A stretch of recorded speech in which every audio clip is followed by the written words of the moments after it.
नमस्कार मित्रांनो, माझ्या चॅनलवरती तुमचे खूप खूप मनापासून स्वागत आहे.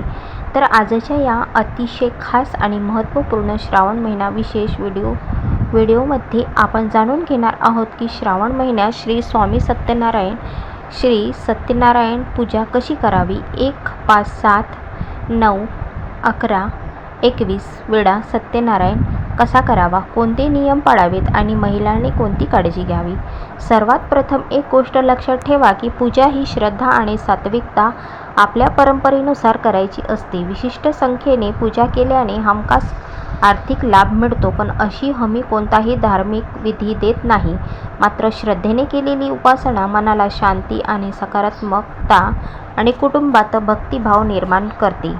सत्यनारायण पूजा करताना सर्वात प्रथम श्री स्वामी सत्यनारायण हे भगवान विष्णूचे एक पूजनीय स्वरूप मानले जातात. महाराष्ट्रात आणि सत्यनारायणाचे व्रत आणि पूजा विशेषतः श्रावण महिन्यात मोठ्या श्रद्धेने केले जातात, कारण की श्रावण महिना हा अत्यंत पवित्र महिना मानला जातो. पारंपरिक मांडणीत गणपती, कलश, सत्यनारायणाचे प्रतीक किंवा प्रतिमा तसेच इतर देवतांचे पूजन केले जातात आणि नंतर कथा आणि प्रसादाचा कार्यक्रम होतो. भक्तांनो, सत्यनारायणाची पूजा करताना सर्वात मोठा नियम म्हणजे कोणता? तो मनाची शुद्धता आणि सत्य बोलण्याचे प्रयत्न, कोणाचेही नुकसान न करणे आणि देवावर प्रामाणिक श्रद्धा ठेवणे. पूजा करण्याच्या पूर्वीच तयारी कशी करायची आहे, तर पूजेच्या आदल्या दिवशी किंवा पूजेच्या दिवशी आपल्याला घरातली देवघर आणि पूजा करण्याची जागा आपल्याला स्वच्छ करून घ्यायची आहे आणि त्यानंतर सकाळी स्नान करून स्वच्छ साधे सात्विक कपडे परिधान करायचे आहे. घरातील सर्व सदस्यांनी शक्य असल्यास प्रेमाने आणि एकत्र येऊन पूजेत सहभागी व्हायचे आहे. पूजेसाठी यजमानाने पूर्व किंवा परंपरेनुसार योग्य दिशेला बसावे. आपल्या घरातील प्रथा आणि गुरुजींनी सांगितलेली पद्धत असल्याची तिलाच प्राधान्य द्यावं. आपल्याला जे पंडितजी सांगतात त्याच पद्धतीने तुम्हाला इथे पूजा करायची आहे. सत्यनारायण पूजेसाठी लागणारे साहित्य कोणते आहे? चौरंग, पाट, स्वच्छ वस्त्र, तांदूळ किंवा गहू, कलश, स्वच्छ पाणी, आंब्याची किंवा परंपरेनुसार पंचपल्लवाची ही पाने चालतात. नारळ आणि सत्यनारायणाचे फोटो किंवा मूर्ती, गणपतीची प्रतीक किंवा मूर्ती, हळद, कुंकू, अक्षदा, चंदन, गंध, फुले, तुळशीपत्र, सुपारी, नाणी, विड्याची पाने, धूप, दीप, नैवेद्य, कापूर, पंचामृत, फळे आणि प्रसादासाठी रवा, साजूक तूप, साखर आणि केळी टाकून तयार करायचा आहे. प्रसाद हा सात्विक आहारानेच तयार करायचा आहे. त्यामुळे सत्यनारायणाची पोथी किंवा कथा कशी वाचायची आहे, तर पारंपरिक मांडणीनुसार धान्याच्या राशीवरच पाण्याने भरलेला कलश ठेवून त्यावर सत्यनारायणाची प्रतिमा किंवा प्रतीक स्थापन करण्याची पद्धत आढळते. नंतर षोडशोपचारे किंवा पंचोपचारे पद्धतीने पूजा केली जातात. पूजा मांडणी करताना कोणते नियम पाळायचे आहे? पूजा मांडणी कशी करावी? सर्वात प्रथम चौरंगावर स्वच्छ वस्त्र अंथरून त्यावर तांदूळ पसरवायचे आहे. त्यानंतर तांदूळ किंवा गहू सुद्धा तुम्ही इथे ठेवू शकता. मध्यभागी पाण्याने भरलेला कलश तिथं स्थापन करायचा आहे. आपल्या घरच्या परंपरेनुसार कलशात पाने, सुपारी, नाणे, इतर वस्तू, दुर्वा वगैरे, फूल, अक्षद, हळद, कुंकू सगळं तुम्हाला त्या कलशांमध्ये टाकायचं आहे. साहित्य ठेवल्यानंतर कलशांवर नारळ ठेवून सत्यनारायणाची प्रतिमा किंवा मूर्ती जवळ ठेवायची आहे. त्यानंतर एका बाजूला गणपतीची स्थापना करायची आहे. तर मित्रांनो, सगळ्यात आधी लक्षात ठेवा, गणपतीची पूजा सगळ्यात अगोदर करायची आहे, कारण की गणपतीला सगळ्यात जास्त मान दिलेला आहे. म्हणून गणपतीची सर्वात आधी पूजा करायची आहे.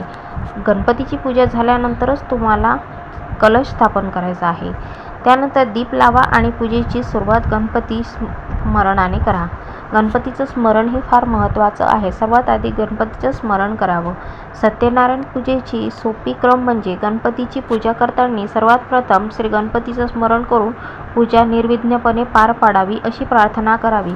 कलश पूजन करताना कलशाला पवित्रतेचे आणि देवत्वाचे स्मरण करून त्याची पूजा करावी. संकल्प करताना आपले नाव, कुटुंब, शक्य असल्यास पूजा करण्याचा मनात सांगून संकल्प करायचा आहे. उदाहरणार्थ, हे श्री सत्यनारायण भगवान जी, हे पूजा आम्ही श्रद्धेने आणि भक्तिभावाने करीत आहोत. आमच्या कुटुंबाला सद्बुद्धी, आरोग्य, शांती आणि समाधान द्या आणि माझ्या घरात अन्नपाण्याला बरकत द्या. श्री सत्यनारायणाची पूजा गंध, अक्षत, फुले, तुळशीपत्र अर्पण करा. धूप, दीप नैवेद्य दाखवा. पंचामृत नैवेद्य अर्पण करा. त्यानंतर सत्यनारायण कथा वाचावी. पूजेनंतर सत्यनारायणाची कथा श्रद्धेने वाचा किंवा ऐका. आरती आणि प्रार्थना. आरती करून सर्वांनी मनोभावे प्रार्थना करावी. प्रसाद ग्रहण करताना पूजेनंतर प्रसाद सर्वांना श्रद्धेने द्या. सत्यनारायण पूजेच्या पारंपरिक वर्णनात कथा, आरती आणि प्रसादाचे विशेष स्थान आहे. त्यानंतर सत्यनारायण कसा करावा. जर तुम्ही श्रावण महिन्यात एकच सत्यनारायण करणार असाल तर तुमच्या सोयीच्या दिवशी किंवा पौर्णिमेच्या दिवशी घरच्या घरी परंपरेनुसार पूजा करू शकता. एक सत्यनारायण म्हणजे एक दिवस पूर्ण पूजाविधी, कथा, आरती, प्रसाद. मनात संकल्प करून श्रद्धेने पूजा करा. पूजा मोठी आणि खर्चिक असली पाहिजे असं नाही. साधी, स्वच्छ आणि मनापासून केलेली पूजा देखील महत्त्वाची असते. 5 सत्यनारायण कसे करावे. तर 5 सत्यनारायण करण्याची संकल्प घेतल्यास संकल्प श्रावण महिन्यातच 5 स्वतंत्र दिवशी घ्यावा. स्वतंत्र दिवशीच पूजा करता येते. प्रत्येक दिवशी स्नान करून स्वच्छता पाळावी. संकल्प करा. संकल्प करताना सत्यनारायण पूजा करा आणि कथा वाचा किंवा आरती करा. प्रसाद वाटा आणि 5ही पूजामध्ये शक्य तितकीच सातत्यपूर्ण भक्ती ठेवा. एकाच दिवशी 5 वेळा पूजा करण्यापेक्षा अनेक कुटुंबांमध्ये 5 वेगवेगळ्या ठिकाणी स्वतंत्र पूजा करण्याची पद्धत अधिक सोयीची मानली जाते. मात्र आपल्या घरच्या कुलाचाराला आणि गुरुजींच्या मार्गदर्शनाला प्राधान्य नक्की द्या. त्यानंतर 7 सत्यनारायण तुम्हाला कसे करायचे आहे ते इथे सांगणार आहोत. 7 सत्यनारायणाचा संकल्प घेण्यास 7 दिवसाची पूजा करण्याची भक्तिभावाचा कार्यक्रम करता येतो. पहिल्या दिवशी संकल्प करावा. प्रत्येक दिवशी शक्य असल्यास साधी पूजा करावी. वेळ कमी असल्यास काही कुटुंबे पूर्ण महापूजा एका किंवा अधिक दिवशी करून उर्वरित ठिकाणी नामस्मरण, तुळशीपूजन, विष्णुस्मरण आणि कथा वाचन करताना आपण हे आपल्या परंपरेनुसार करणे योग्य ठरते. 7व्या दिवशी विशेष प्रार्थना, आरती आणि प्रसाद करावा. त्यानंतर 9 सत्यनारायण तुम्हाला कसे करायचे आहे. तर हा आकडा आपल्या घराच्या संकल्पानुसार स्वीकारला जाऊ शकतो. 9 सत्यनारायणचा संकल्प करताना स्वतःच्या आरोग्याचा, वेळेचा आणि कुटुंबाची पद्धतीचा विचार करणे आवश्यक असते. दररोज मोठी महापूजा करणे शक्य नसल्यास श्री विष्णूचे नामस्मरण, तुळशीला पाणी घालणे, दिवा लावणे, छोटा नैवेद्य दाखवणे, सत्यनारायण कथा किंवा स्तोत्र वाचन करणे. त्यानंतर ओम नमो नारायणाय नमः हा सात्विक कार्यक्रम करू शकता आणि संकल्प पूर्ण झाल्यानंतर एक सविस्तर सत्यनारायण पूजा करू शकता. आपण इथे संकल्प करताना जे शक्य आहे तेवढाच संकल्प करा. अवास्तव किंवा त्रासदायक संकल्प घेऊ नका. 21 सत्यनारायण कसे करावे. ते 21 दिवसाचा संकल्प करताना सातत्य आवश्यक असते. प्रत्येक दिवशी सकाळी स्नान करून देवदर्शन, तुळशीपूजन, दीप लावणे, विष्णूचे किंवा सत्यनारायणचे नामस्मरण करणे, शक्य असल्यास कथा वाचन, सात्विक आहार, संध्याकाळी आरती. 21 दिवस पूर्ण झाल्यानंतर घरच्या परंपरेनुसार सत्यनारायणाची विशेष पूजा करावी. लक्षात ठेवा, संख्येपेक्षा श्रद्धा आणि सातत्य फार महत्त्वाचं असतं. तर सत्यनारायणाचे व्रत करताना कोणते नियम महिलांनी पाळायचे आहे. तर सत्य बोलण्याचा प्रयत्न करा. सत्यनारायण या नावातच सत्तेचा महत्त्व आहे. मनात राग, द्वेष ठेवू नका. कारण पूजेच्या काळात मन शांत ठेवण्याचा प्रयत्न नक्की करा. सात्विक आहार घ्या. आपल्या आरोग्याला मानवेल असा साधा आणि सात्विक आहार घ्या. स्वच्छता पाळा. शरीर आणि पूजा स्थळाची स्वच्छता ठेवा. देवाला वेळ द्या. पूजा घाईघाईने न करता शांतपणे केलेली फार गरजेची असतं.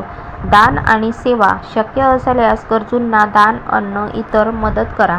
आपण आपल्या आर्थिक परिस्थितीपेक्षा जास्त खर्च करू नका. कुटुंबांमध्ये प्रेम ठेवा. देवपूजेबरोबरच घरातील माणसाशी प्रेमाने वागणेही महत्त्वाचे असते.